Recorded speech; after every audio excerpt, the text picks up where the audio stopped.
and normalize things that people in other parts of the world would and do find barbaric. The older I get, the more I realize America is a third world country with a designer label on it.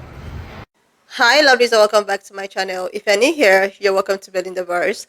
Don't forget to please subscribe to this channel, turn on notifications so that anytime I upload a video, you will be the first person to be notified. To my returning subscribers, to those people that share my videos, leave commentaries, and also educate each and every one of us, you guys are the real MVP. Alright lovelies, let's dive into today's video.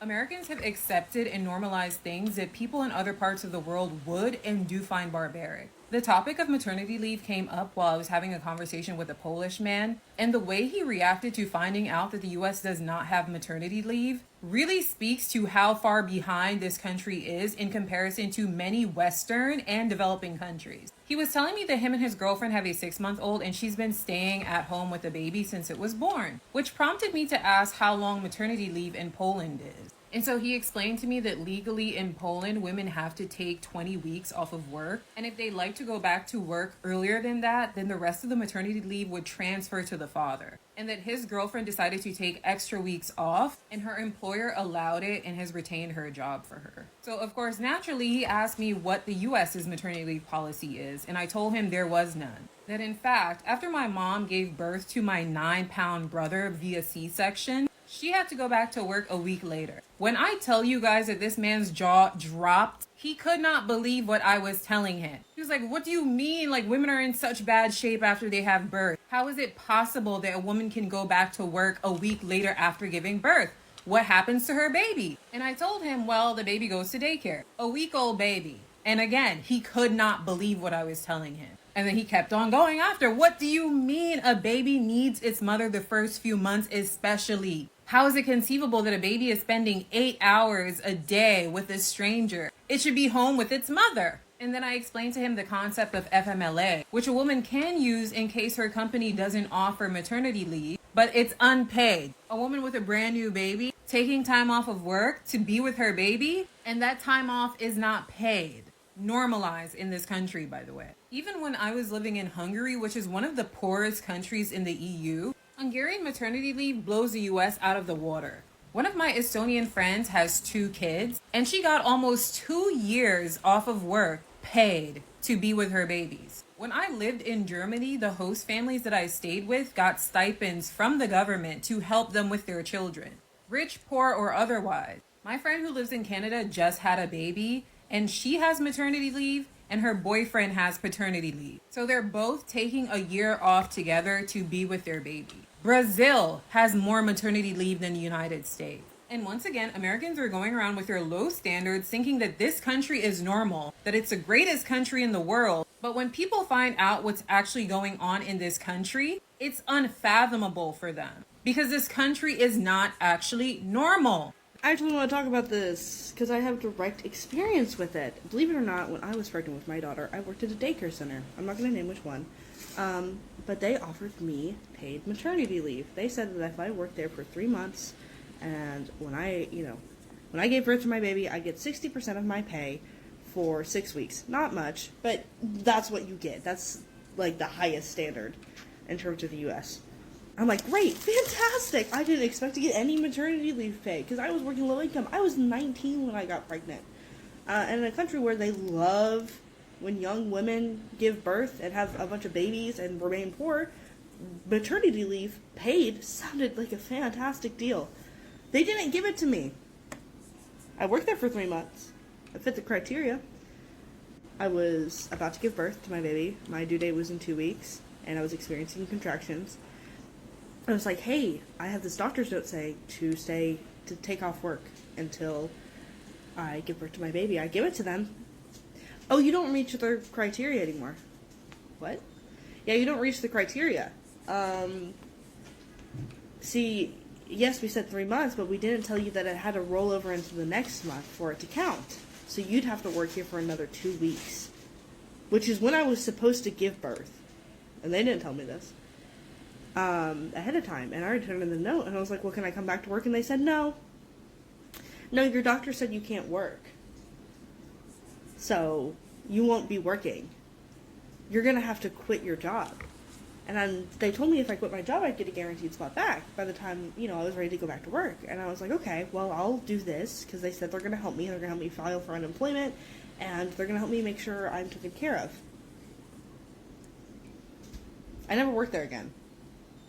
I called them, I said, hey, can I get my job back? They said, no, it's filled. Your spot's been filled. I didn't get unemployment. Actually, right after I gave birth to my baby, the unemployment office called me asking me if I was able to work. And I said, no, I can't physically work. I just gave birth to a baby. This was hours after I gave birth to my child. They said, oh, well, you don't apply for unemployment because you're not physically able to work. And I didn't qualify for disability. I didn't qualify for anything. And I was fortunate enough to where my husband was able to sustain us, and we were living with family, so I was able to have work off for 3 months. But by the end of it, I didn't have any savings. And I was completely fucked over. And that's just normal. It's just a normal thing that happens. So, USA, USA, USA. Everything that is wrong with America is wrong because of racism. The reason we as Americans don't have the same privileges or benefits as other first world countries is because we have a non-homogeneous race population. Places like Switzerland have a more homogeneous population, i.e. all of their people are white. Other first world countries, even like in Asia, they have a more homogeneous population. Their population's majority is like 80 or 90%, whereas in America, we have a much, much more diverse population. And because of this diverse population, because of the fact that people are racist and they don't want people of a different color or a different demographic getting the same benefits as them, we have this fuck shit called America. Everything is because of racism. Everything is a problem because of racism in America. And I'm going to go on a rant every time I get an opportunity to tell you guys how racism is the problem. I always find it ironic that in places called third world countries, the quality of life can be so much more vibrant, invigorating, filled with real relationships, laughter, joy, that we don't get here in the US. For example, when I would go to Jamaica growing up, I always noticed that work wasn't as much of a priority. And then I realized that in the US, we live to work, and in other countries, they work to live. In the US, we value our luxuries. We love having things. We go to Amazon, we click, we buy. It's a ton of consumerism. It's a ton of prioritizing these material things, but we don't prioritize human connection the same way. Living in the West, it's a very I-focused society. So we are focused on ourselves, our gain, our lives, our world. And when you go to another country where it's more we-centric, it's less individualistic and more of a collective, there's just this level of laughter and joy and connection. In Jamaica, we party with each other. We party with our friends, our family. They may not have as much monetarily, but they have so much more joy. They're gonna play dominoes, they're gonna connect, they're gonna meet up, they're gonna talk. Those types of things don't happen in the US as much because we're all so busy doing business. We all got our own things going on. It's big as hell. You're all the way in this state, I'm all the way in that state. It's just not the same kind of environment that fosters those really deep connections. So whenever quality of life comes up and is in question, I always find it ironic because in my mind, there is way more than one definition of a good quality of life. And I guess it really depends on what variables you look at to decide what is quality. Anybody who says that America is a third world country with a Gucci belt on has never been to a developing country in their entire fucking life. I beg you, please travel. Please talk to people who live in these countries. I beg you. Yo, so I partially agree with this. But there's two ways to look at this. One is that Americans are so arrogant, especially Black Americans, that we think that the world is the US. Or a lot of black Americans just can't afford to travel like that, so they're not exposed to certain things. It's really a proximity thing. If you never left your hood, if you never left your city, and you only have traveled domestically, of course you wouldn't know certain things. I didn't know about colored people until I lived in South Africa for 6 months. Now, granted, we have YouTube and things like that that you can use to research, Google, right?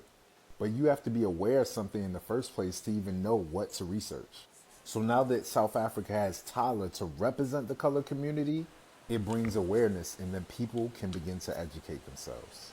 I need everyone to understand that being poor in America does not mean lazy. It is not a personal failure. It means working a job and still living paycheck to paycheck, just like 60% of Americans. It means praying that you don't have to go to a hospital or that your car doesn't break down on your way to work. Oh, why don't you just take the bus or the train? That's what I do in my country.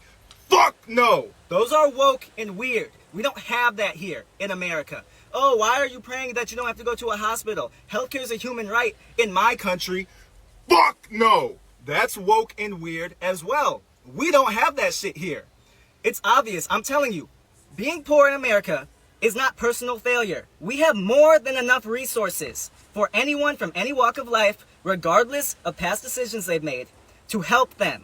This is just what happens when a country treats basic human needs as profit opportunities. It's that simple. You don't get to have an opinion about how great America is if you've never left the United States. Hope this helps.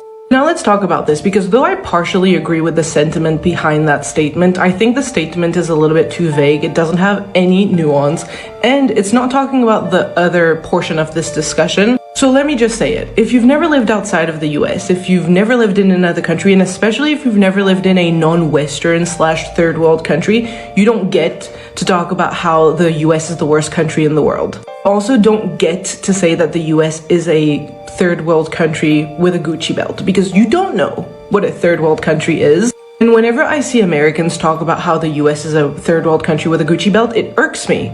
As somebody who comes from a third world country, who has lived in a third world country, and who was brought up in a country that went from a third world country to now a developing country, it irks me. And that's not to say that I don't see like huge problems happening in the US right now. And that's not to say that I don't empathize and sympathize with the American issues and American problems. I see it. But America is not a third world country with a Gucci belt. And when you say that, it screams privileged. It screams you're sheltered. It screams you're privileged, you were brought up in a privileged world, and you have no sense of what is actually happening outside of the US. The flip side, I think everybody should be allowed the right to think that their country is a good country, not the great country and not the best country, but a good country. A good country enough to want to, let's say, a country that is good enough that it deserves improvement. PSA, you don't get to have an opinion about how great America has a way of calling suffering freedom, of calling struggle strength, of calling neglect normal. When you start to compare how other nations treat their people, especially mothers, you begin to see something dark about the American project. It isn't just about politics or policy. It's about what this country was built on and who it was built for. Let's talk about maternity leave, because it tells you everything about the soul of a nation. A few days ago, a woman was talking with a Polish man. She told him that in the United States, there is no guaranteed maternity leave. None. Not federally, not as basic human rights. And when she explained that her mother had to go back to work 1 week after giving birth by C-section, the man was stunned. His jaw literally dropped. He said, "But women can't even stand up straight a week after giving birth. How is she supposed to walk? What happens to the baby?" And she told him the truth. The baby goes to daycare. A week-old infant handed over to a stranger so that mother can clock back in. To him, that sounded barbaric. To her, it sounded normal, because yeah, it is. That moment of cultural collision, that disbelief, reveals something Americans rarely stop to question: the normalization of cruelty. In Poland, a mother gets 20 weeks of paid leave by law, and if she returns early, the remaining time can go to the father. Many companies offer even more. In Estonia, Parents get nearly 2 years. In Germany, the state literally pays families to take time off and raise their children. In Canada, both parents can split a year of pay leave. Even Brazil, often described as developing, offers more to mothers than the so-called richest nation on earth. This hasn't handout. They are acknowledgement that caring for human life matters more than quarterly profit. So why doesn't America? Why can't the wealthiest country in the world afford to care for its people the way poorer nations do? Because the foundation of American economics is built on extraction. The system was never designed to protect workers. It was designed to exploit them. From slavery to sharecropping to low-wage capitalism, the American idea of success depends on keeping someone exhausted, indebted, and replaceable. Maternity leave is seen as a cost, childcare as a burden, and when you peel back the logic, what you find isn't just greed, it's racism. Everything that's wrong with America traces back to racism, not in a vacuum or historical way, but literally. When lawmakers imagine the average workers, they have historical image a white man with a wife at home. Policy were designed to support him, not the woman giving birth, not the black mother working two jobs, not the immigrant cleaning his job office. The reason benefits like universal health care, free child care, or paid leave never became law isn't because of America couldn't afford them. It's because white America didn't want those benefits extended to everyone. Every time social policy was proposed, whether it was New Deal programs, welfare, or healthcare, it was racialized. The question was never can we do it, it was who will get it. And the moment the answer included black or brown people, the conversation shifted to personal responsibility, bootstraps, and handouts. That is why America has the illusion of choice but no freedom. Other nations view child rearing, healthcare, and rest as communal needs. America treats them as moral tests. If you are struggling, it's because you didn't work hard enough. If you can't afford childcare, you have planned better. If your body breaks down after giving birth, tough, it's your problem, not your employer's. This mentality isn't random, it's cultural. The myth of self-resilience hides a long history of systemic neglect. The same country that built itself on free enslaved labor now tells workers no one owes you anything. So mothers drag themselves out of hospital beds to work. Fathers take no leave because women don't rest, and babies are handed over to strangers before they can even recognize their parents' faces. That is not freedom, that is pathology. If America had racially homogeneous, maybe solidarity would have been easier. But diversity isn't the problem, racism is. In countries like Poland or Japan, homogeneity creates an unspoken social contract. We take care of your own. In America, the question is always who counts as one of us. From the very beginning, whiteness was built as a gate, deciding who deserves citizenship, healthcare, education, and empathy. Every policy debate, from welfare reform to public schooling, gets filtered through racial suspicions. With America would rather suffer itself than see a black family benefit equally. That is why millions vote against healthcare, paid leave, and fair wages because they imagine those things helping someone else. Racism doesn't just divide, it convinces people to sabotage themselves. The Americans cling to the idea that this isn't the great country in the world, even as they die from preventable illnesses and draw in medical debt, is a kind of national gaslighting. The propaganda is so strong that people believe the privation equals strength. They celebrate returning to work days after childbirth as if endurance is a badge of honor. Meanwhile, nations look on in disbelief because they see what America can't, that the empire is built on neglect disguised as independence. Imagine explaining Americans' labor standard to someone from Finland, Norway, or even Kenya, where maternity leave is guaranteed by law. Imagine telling them that America, new mothers get unpaid time off if they are lucky, that many lose their jobs entirely. That healthcare depends on employment and childcare costs more than rent. They did think you were describing a false state or not a superpower. But Americans have been conditioned to normalize absurdity. Behind every statistics is a woman recovering from childbirth, while answering customer calls, a father missing his baby's first milestones because his job doesn't allow paternity leave, a newborn bonding with strangers because both parents have to work to survive. These aren't isolated strategies, they are symptoms of a nation that values profits more than people. Everything wrong with America is built on the same foundation. Racism protects capitalism and capitalism rewards cruelty. Until that circle breaks, there will always be resistance to policy that make life human. Because someone, somewhere will fear that the wrong people might benefit. That is why America will fund endless wars abroad but can't fund parental leave at home. That is why it preaches family values while forcing mothers back to work before their stitches heal. That is why the rest of the world looks on and says, this can't be normal, because it isn't. And if you have watched up to this extent, thank you so much for all the love and support. Don't forget to please leave me your own thought in the comment section of what you think of this video. And please do not forget that we do not support any form of bullying and harassment. Alright, lovely. See you when I upload the next video.